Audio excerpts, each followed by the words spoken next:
Hey everybody, Texas Trucker here, Lance's Performance Shop, LoneStarMopars.com. I am not sure if what we just did is going to make it as the start of this video, as a standalone video, or not at all.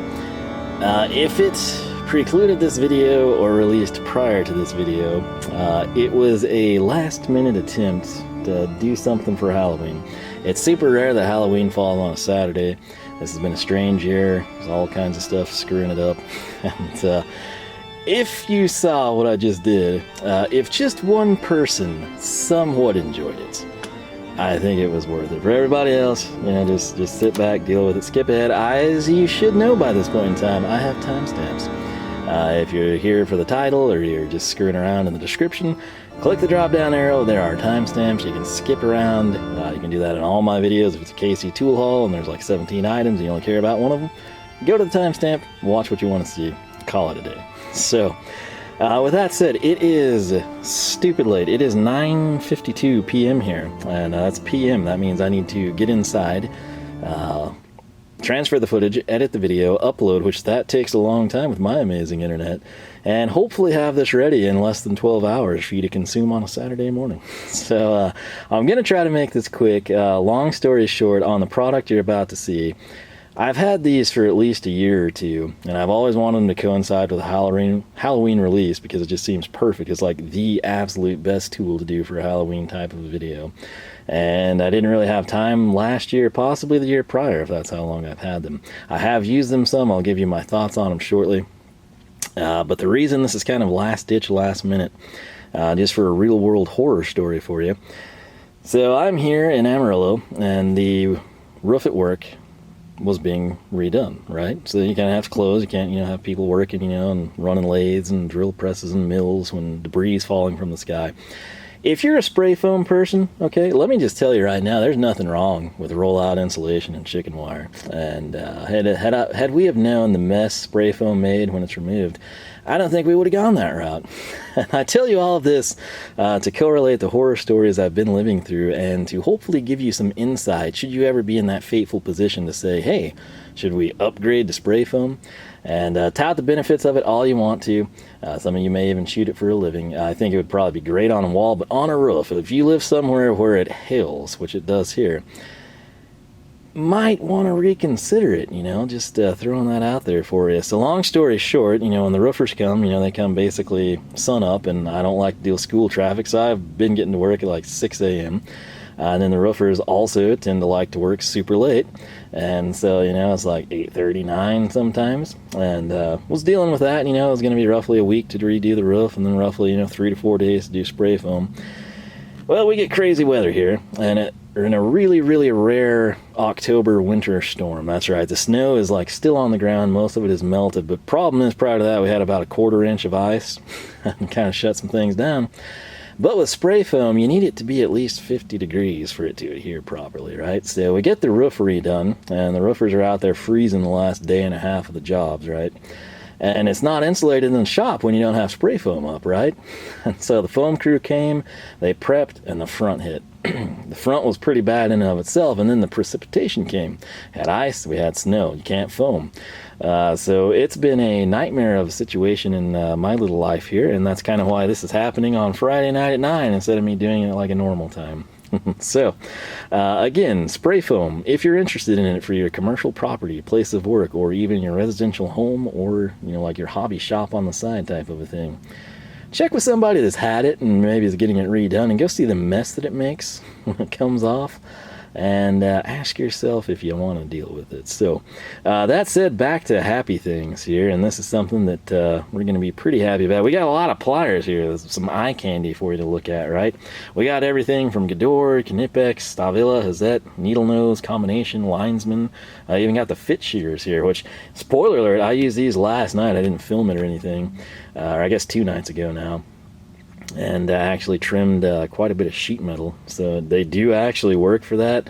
I wouldn't recommend long cuts with them, but they do trim sheet metal decently. So again, I mainly honestly use those to prune with, as weird as that seems. That's kind of what I've had in mind, and that's what I've done with them. But all of these pliers are here, and these are all great pliers in their own merits. However, there's one thing that these pliers lack. It's not necessarily what they were built for. These were built to grab, these were built to cut in many cases. Almost all of these, I believe, actually are combination pliers, minus the old school channel locks. So, and in that essence, you can grip, you can hold, you can bend, and you can cut. Fantastic stuff, right? There's one thing, and the reason that I bought these, when you see videos, let's just go ahead and drop them down in here, right? When you see videos on these, it's almost always like sponsored, or it was sent out to the person. When you see that, you know, it's kind of like, you know, is that going to temper their review, or they're just going to say they're fantastic or something because it was free, which that's what most people tend to do. I bought these because I thought they were cool, and I have something very specific in mind for what I want to do with them. Currently, if I had a bigger shop, I found a clapped out, spectacular 73 Duster. I would have absolutely, again, if I had space to acquire the car, I would have done it. It would have been shipped here, or I would have done something to go get it. Super good. I've got the small block sitting around to throw it in a car. This would have been the one. This would have been like a ratty muscle car, a patina, whatever you want to call it. This thing has some character, all right? Got some battle scars. It looks like it's been sitting around since the 70s. It's a, I'm not going to tell you the color because you might go track it down, and there's still a chance I might swing a deal on it. But I like old cars, and for whatever reason, when dealing with old Chryslers, this is one of the reasons, you know, like the screwdrivers are important to me. You will all the time find screws that have either rusted or they've just like oddly shrunken. And these are in strange places where you wouldn't think anything would happen to these screws. I'm talking like the A-pillar trim, where you're sitting here, this is the steering wheel, right? And then you've got that piece right here that goes from the windshield to the side glass of the door. Why a screw in that position, and we're not talking about a convertible, would be like susceptible to rust and seizing and then being stripped? Like, in old Chryslers, especially in A-body, if you look at the A-pillar wrong, it'll just start disintegrating, type of a deal. People just leave them there, and if they don't leave them there, it's because they're pulling the A-pillars to take for their project car. But for whatever reason, almost everything I come across has screws that are just completely, I mean, junked out, and for reasons I can't tell you. There's no, like, people weren't doing tweeters back in the day, you know, like high-end stereos and modifying them. It's not a deal where they're like putting speakers or antennas. I don't know what was going on, but those screws are always shot. So you come in, since it's Halloween, we'll grab the Rainbow Swiss. Well, fitting color, orange and black, right? It doesn't matter how good of a screwdriver you had. It doesn't matter if you've got a Megador Impact. It doesn't matter if you got a traditional Impact where it's like 8 pounds in your hand and a sledgehammer. They just do not come out with a traditional screwdriver. So what I typically do is I come in with a pair of pliers just like this, which, by the way, these are the ones that have been swimming in antifreeze. They are still slick. I had a couple of you say to try brake cleaner. I've done that. I was surprised it didn't take the printing off of the dipped handle, but they're not as bad. They are still pretty bad.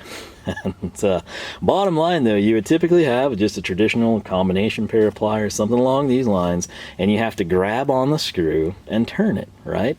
You can saw it off, but then you've got an issue where you've got to drill it out type of thing, and it's easier if you just come in, grab the screw, and turn it. You're not necessarily going to reuse it. In some cases you do, but it's just you need to get it out so you can put in new trim screws, right? With hopefully, if anyone would ever reproduce A-body A-pillars, that would be great. But it's a situation where almost every pair of pliers that you're going to come across is going to have a setup just like this, right? And at the top where you would be gripping, it's just parallel lines, right? Sometimes they're more pronounced, sometimes they're more rigid than others. There's Knipex, standard combination pliers. Ghidorah, we come in here and you think, oh, you know, these crazy Austrians probably do it a little bit better. Same design. This is just easier to see because of the matte chrome. We come in and we've got channel lock, old school Americana, which these are actually relatively new, so they're not like filthy or anything, but check it out. Same type of a setup, right? You can look at the profile. You don't get a good bite on the screw head, and especially a lot of these, you know, are sunken in type of things. So you run into some issues. Now you're thinking, okay, well, hey, you know, change it up, get some needle nose pliers, right? Well, here we've got the Hazette, which I've been using these quite a bit. If you note, if you look at the design, they're not necessarily intended to like grab a screw head, right, and turn it free for you. That's not what people had in mind when they were making these. The Stavillas that flash rust, which have also seen quite a bit of use. You can see the debris on there, but again, kind of the same same setup. Even these oddball fit shears, where you're like, well, I bet that could do it. Same design. I mean, it's like the exact same setup. Now, you'll recall one of my favorite pairs of pliers that never really truly leaves the bench is right here from Channel Lock, the code blue. And you think, oh, that's strange. You got all this cool German stuff and you're rocking Channel Locks. Well, why do I do it? Take a gander at this, my friends. It's not this flat part with all the weird crud. It's the top. It's the top. That's where the magic is. Cross-hatched. Now, the problem is the cross-hatching, which hopefully this side's cleaner, will grip. Jeez, come on, camera. It'll grip okay, but it's not really deep enough of a crosshatch. It's not volcanoed, if you will, like a good barbell to grab. Because again, that was not intended to grab a screw head in that manner. Right here, these Knipex, if they look bigger, that's because they're the linesman's pliers. One of the big reasons I bought these. Note they're not closing flush. And check it out. Crosshatch. That's a very aggressive crosshatch. It's significantly more aggressive than what we have with Channel Lock, right? I guess it's the color of the gloves that's killing us there, but just take my word for it. They're crosshatch, okay? And you got your NWS's needle nose, and you think they do some strange things. Maybe they've got something. Exact same pattern. So you got all these screws, and none of them are really, or pliers, and none of them are ideal to turn screws in that manner. We come in, the closest we're going to get is with these Stavillas, which again, they're basically the same as the Knipex, Gador, what have you. But the one pair of pliers, and this is seen in several of them, these innocent looking NWSs, do you notice when you look at the profile of these, right? You got your nice grabbing area, you got your cutting, you got your holding, you got your bending, and then you're like, what's that pinhole? Okay, well, don't they all have that? No. See how that's, relatively flush? There's not that gap in the middle. Gap in the middle, it would be, of course, what I'm referring to is right there, the hole, the round, the diameter, whatever you want to call it. What that indicates is that there's a good chunk cut out of this jaw. And when I open these up, you're going to hopefully be able to see it right there. If I zoom in for you, you see that big divot right there, which this is a standard affair. That's what we've got on all the pliers. That is a bit of a recess. This is not an ideal screw, but again, I'm kind of pressed for time. So if I were to come in, you can see with these NWSs, that actually, not that it indicated there since I spun it out, gets a decent hold on the screw, okay, which that's what we want. So we could come in, and if this was in the A-pillar and we can't figure out why it's roughed up and rusted and seized, we can come in and we can twist that, right? And you could eventually break it free and then spin it out. That's what we want to do. These would be a great option for you if that's what you're looking for. Now, case in point, we come over here to the Antifreeze version Knipex, and yeah, you can kind of close in on it, but it doesn't have the same ridges. Again, it's not designed for this, and that is where the Vampliers come into play. So, number one, this product with this name is perfect, okay? If you're unaware, Vampire Tools, that's the U.S. subsidiary of Engineer Pliers. Engineer Pliers, of course, hail from Japan. Now, they could have come in, and theirs are pretty cool. They're in green handles instead of red, and I believe they call them like the Ninja Source Rex. They have little dinosaur graphics, sort of like Knipex's Raptor, and the Cobra designs that you see from time to time.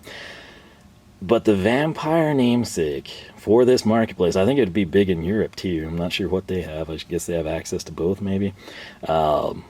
But this was just so well thought out in my opinion, my humble opinion. Again, it's perfect for Halloween. But aside from that, just what these pliers do and what they were intended to do, it's like the perfect storm, and I've got to give them credit for that. So right here, they claim that they are the world's best pliers. These are patented. I'm not sure how old the design is, but what I can tell you is it's very hard to find anyone else that makes pliers like this. Now, spoiler alert, and I wanted to bring these in, but I haven't had a chance. Malco, I believe it was, I think earlier this week, in fact, on Instagram, I saw that they were releasing, could have been last week, don't hold me to it, but if you go back, some recent posts they made will have screw removing pliers. So I was like, here, I don't know if like the patent expired, I don't know if they're like, man, somebody should really make this, and they just cranked it out.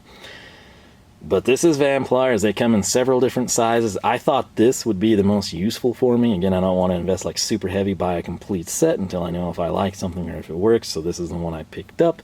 I have used them again. Where these are going to shine for me is if I get like a new project car. And by new project car, I mean a really old car, but, you know, kind of virgin or, you know, like second day type of a deal. These will pay for themselves the first 2 screws that I remove. I mean, that time savings there, you know, getting both A-pillars off before you have to rush in to make your SpaghettiOs, that's worth it to me. All right. So the color scheme for Vampliers, it kind of deviates from the Engineer's Ninja Source, which is green handles, which actually, again, look pretty cool. Which you can get those on Amazon if that's your cup of tea. Again, exact same pliers, just different branding, if you will. Same company, same design. It's kind of a strange looking handle, but it's actually quite comfortable. Where you would think this is like some hard plastic that's objectionable to hold, it's actually quite comfortable. As strange as it seems, looking at it, it's, just take my word for it, it's like one of those softer components, if you will. If we come in and look at the head here, you can see Vampliers made in Japan. You got some part numbers, you got some branding here. Again, these are the Brute. They've got like a combination style. They've got, again, a couple different size options, things along those lines. I don't even remember what I paid for these. I want to say it was like 20 to 35. I opted for the pouch for whatever reason. I think it was like the same price probably. And again, I just wanted to give them a go. Now, from the side, they look kind of, you know, similar to like the NWS, the Gador, just a traditional combination plier. Scaled down a little bit, which might be nice, right? You can cut with them, you can grab, you can do all sorts of things. Now, if you're thinking, hey, you know, what about when you turn it over? Well, check this out. This is where these are going to just deviate completely from everything we've had here on the bench. I do not own a pair of pliers that has this. This looks like a piranha coming at you, right? Or I guess a vampire type of a design. If I come in, these NWSs, which are best suited to doing what the Vampliers do, see how they're like flush, right? You know, and there's no conical shape, no teeth, none of that, no orifice. And that is where these are going to excel and do their job. You have to remember that's what these were designed to do. If you get a look at the teeth, you can see that they run side to side, but in that opening where you see these 3 striations kind of running from my thumbnail down to the cutting surface, that's where they're actually going to hold the screw. So if I come in and grab the screw, we can set it right there. And it just provides an insanely good grip compared, again, to your standard pair of pliers, which, once more, was not intended to do this type of a job. Can they do it? Yes. Is there a better way to do it? Yes, because there's a tool specifically designed to do said job. All right? This isn't just me hyping them up type of a deal. This is an honest application of the patented design. So I double checked. I knew Malco was coming out with one. I have no idea where to pick those up. I was going to message him. I have not had time. I did hit up Casey Tool Colin. I said, hey, you know, off the top of your head, you know any German tool companies that have like screw removal pliers? You know, maybe they call them something different. Maybe it flies under the radar. I mean, as many pliers as Knipex and Gador have, you know, Stavilla might have had something, VBW, who knows, right? To the best of his knowledge, no, this is kind of like a Vampliers thing. So I guess Malco will kind of have like the direct competition, if you will, because again, a lot of people see these and then they see Engineer on Amazon and they're like, ha, I'm going to save $7 and get the green handled one, sucker. Well, it's the same company. You know, it's literally the exact same thing. It's like if you buy the Philo pliers, they're made by NWS. It's the exact same thing, different color scheme. So same thing rings true here. Now, I have used these quite a few times, but like for really bad screws, twice. What I noticed, and again, these weren't sent out free or anything like that, so I give you real world reviews, which I would anyway. It kind of seems like they wear quick. Now, you know, as long as they do their job, I could really care less. But, you know, like a lot of times, like these have actually been used a ton and they look mint type of a thing. Sometimes tools just kind of wear a little differently. But they're still gripping screws. They're still turning the screws. That's what I want them to do. And again, where I think I'm going to get the payoff with these isn't just like running into things. I can't remember what I did. Something on the truck. I specifically, like I was slipping pliers on, I was like, I'm just going to get the Vamplier, and I got them and they worked. Type of a deal. I cannot for the life of me remember what it was though. I'm wanting to say, Might have been something off the front accessory bracket. I honestly cannot remember, but I know that I did go and grab them and it got the job done for me. But prior to that, it was just kind of like some random uses. I would go, oh, let me see what these do. And I think you can kind of see the pitting on that side, which again is nothing major. But again, for as limited, it's not like I've used these continuously over the year or 2 years I've had them. They have been used very infrequently. So that's something we would have to monitor over a longer period of time. But ideally, if you like the video, if you share the video, if you get tons of people to come to this channel and I can actually generate a real income that I could go and have a bigger shop, I would buy even more clapped out old cars where we could use these. So if you're bored this weekend and you're like, well, you know, there's that guy that made this really dorky introduction to a Halloween video where he talked about Vampliers, share it. I kid you not. All I do, like what I enjoy in life, is messing with old cars, working on them. That requires tools. So the cooler the tool, the easier the job, the happier I am, the quicker I can get out on the road and have some real fun, right? So that's what I can offer you. If the channel grows and I have a bigger... If I literally had space, we would have that clapped out duster here, and I would use these in an actual demonstration in this video. But as is, we don't, so I'm not going to, and it's super late, so we're going to leave it at that. Also, I thought Halloween was over because I had ordered some crud from Target. I was trying to get like some jack-o'-lantern pail handout thingies for my nephew, and I had ordered them. They were supposed to be here like 2 days ago. They didn't come, and then they said before 9. UPS, literally right before I started this video, like 9:45 rolled up, so shout out to that guy. Those are some ridiculous hours they're having to work, though. To their credit, that was supposed to be delivered 2 days ago, though, so, you know, make your poison, I guess. But let me know. I know a lot of people, you know, kind of chatter about these. I don't know a ton of people that actually go through and purchase them. But I'm curious to know, if you have these and you use them frequently, do they actually hold up? Do they wear out? That's kind of why we have all these and I cycle through them. You know, like these two have been fantastic. These flash rusted, but aside from that, they've been decent. Not a fan of the way they cut. That's another story for another day. But that's why I have these, to try them out, and that's the same thing here. And when something wears prematurely, it's easy to pick up on. Now again, will that impact them to the point that they no longer function? I don't know, but I want to find out. So that's what we have there. They had a couple of other products, I should say. I kept waiting and waiting for like their vice grip pliers. Never really came. And long story short, I guess this would technically be part of an Amazon tool haul, which I haven't had time to film and goes way back now. But this is a pair of the engineer pliers, right? These are the screw removal pliers. This is the black and green color scheme as I referenced. Obviously, in this case, we kind of went with the vice grip design, okay? And what that is going to do with these, if I want to hold the screw and turn it, I have to do this. Now, as you know, I can break it free this way, but then I've got to come off the screw and turn. You know, it's just not conducive to going 360 degrees, especially in weird positions. If this is like a top-down deal, it's not as taxing on your wrist, but like an A-pillar screw, as I referenced, kind of annoying, right? These suckers right here, and obviously they're not been open, so I haven't tried it, but what we would do, we would put it in position, we would clamp it down. I could turn it. When my hand can no longer turn, I let go and the pliers stay on the screw, right? Then I come in, I go the other 180, I come back, I turn the other 180. Hopefully we free it up and we take these off and we try to grab the screw and turn it by hand or with a screwdriver, and it still sees, and we have to put these back on because that's always what happens. But this is sort of a different take on it. Again, same company, same plier. But again, that little head right there, you can see the vampire, sort of a piranha effect, if you will, coming at you. This is in Japanese and English. I'll quickly run through it for you. Vertical serration bite. I guess, you know, it's lost in translation. Bite and grip a screw head without slippage. The vice function holds the screw while user only turns, which that's just what I described. Easy release enables you to release one-handed, which that's a cool feature, and equipped with anti-slip elastomer grip for your safety. So you can kind of see the specs there. They've got a cool demonstration block that, you know, would be ideal for this, but again, I'm not going to pay for it when I can find real-world examples. So I will tell you this. Eventually, you know, we'll run across screws on the Charger, the Duster, that will actually use this, and if you watch those videos, you'll see them in use. RAM Revival, if I run into anything where I need these, I'll always put timestamps down below, you can kind of see.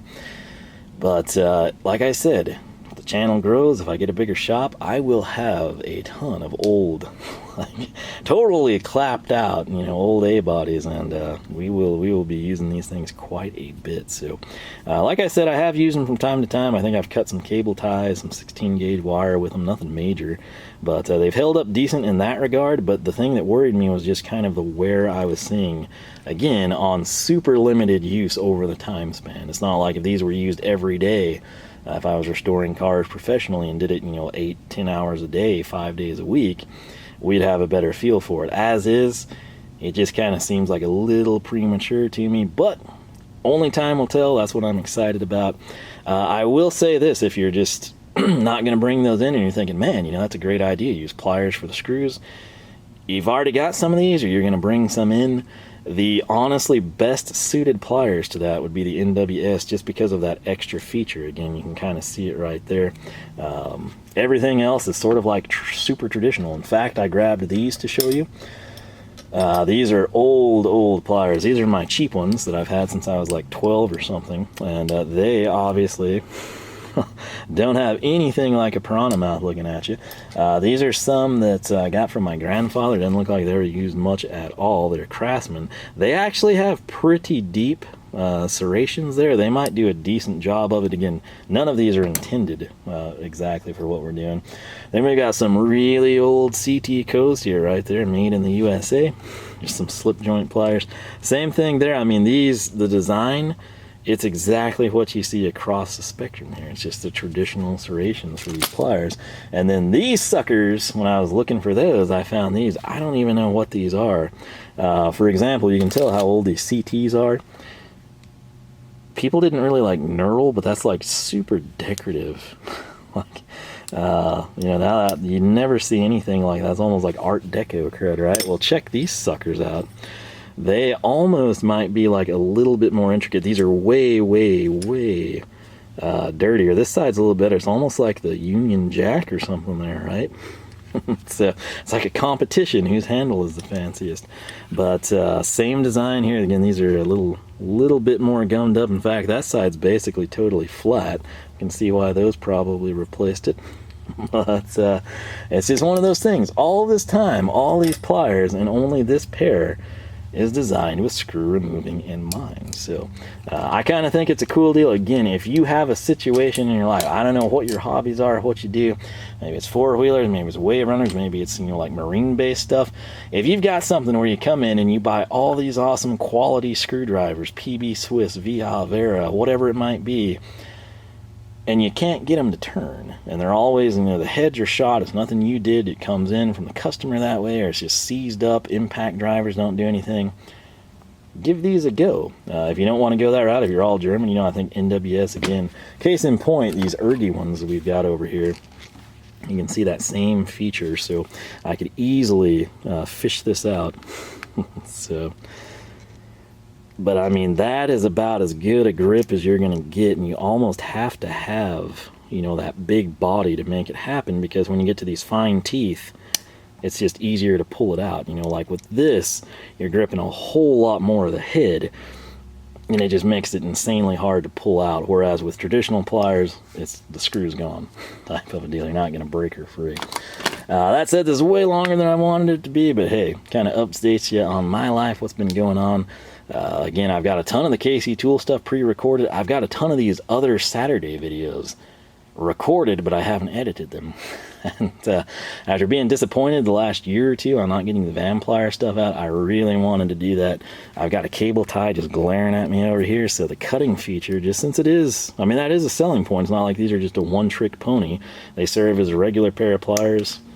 They actually cut pretty good. I mean, this is just a cable tie, but I mean, like, it's a satisfying deal. It doesn't slip or seem difficult to cut and anything along those lines. But these are Vampliers. That's what I bought them for. I think they're going to pay for themselves in all their intrinsic glory with a project car. If you have used Vampliers, if you like them, if you love them, if you hate them, if you swear by them, if you'd never recommend them to a soul, if they just suck money from your wallet, leave a comment, let everybody know your thoughts on them, how long you've had them, what you use them for, what your thoughts are on them. Because like I said, I have had them for a while, but just very limited use with what they're intended to do. So again, the channel grows, clapped out A bodies are coming, and these will be used all the time. So that's what I'm going to look forward to. Bottom line, though, I hope everybody has a fantastic Halloween. It's very cool. It's on a weekend. If Halloween's not your thing, I hope you have a fantastic weekend. Maybe get some extra time. You can see some freaks running around in costumes. You know, if candy's not your thing and you don't want to be that dentist guy that everyone hates and comes back in toilet papers for giving toothpaste, hit him with some your German tool sticker packs and some bit of thinks, right? You can be that super cool dude that really did that. Give the kids something that'll last longer than 2 nights when their parents raid the candy dish, right? But with that said, I'm going to quit rambling. I got to get inside, throw this mess together again. Not sure if I'm going to keep what we did at the start in here or not, but you know, I didn't really have the time to do a great job with it. I'm a one-man show, and sometimes it doesn't show very well. So, like I said, though, if just one person enjoyed it, I suppose it was worth it. And my justification for anyone that complains, you should know by this point in time, we got timestamps. You could have skipped that. You could have skipped the spray foam rant. You could have gotten right to the Vampliers, but you didn't click the description box. So, description box is there. It's simple. It's easy to do. Doesn't cost you anything. Doesn't benefit me any. Just saves you time. So, as always, though, I'll quit rambling. Thanks so much for watching. Hopefully, I can get some more progress made on the truck. I got a lot going on there, making some brackets to fix the glove box. That's actually what I was doing with the fit shears last night, but which works really good again in limited distances. Wouldn't want to cut out like a 4x8 sheet with them or anything, but for, you know, 3-4 inches, not too bad. But Vampliers, I'm excited to actually put them to the paces with what I had in mind when I bought them. But like I said, the perfect tool for Halloween, in my opinion. I don't know how you can do any better than Vampire Tool. Which again, even if these turn out to suck, which I don't think they will, but if they're just kind of disappointing, something that will never be disappointing is the marketing, the nameplate. Just everything they've done on that end is like perfect. Again, and it fits the product very well. On that front, I hope you have a fantastic Halloween. I hope everybody has a great weekend. And hopefully a couple of you enjoyed that start, because we'll probably put it in there. But if not, hey, timestamps are there, so you know for the future. But I got to get inside, and I will catch you back here for the next installment of whatever it is that we're doing out here in the shop.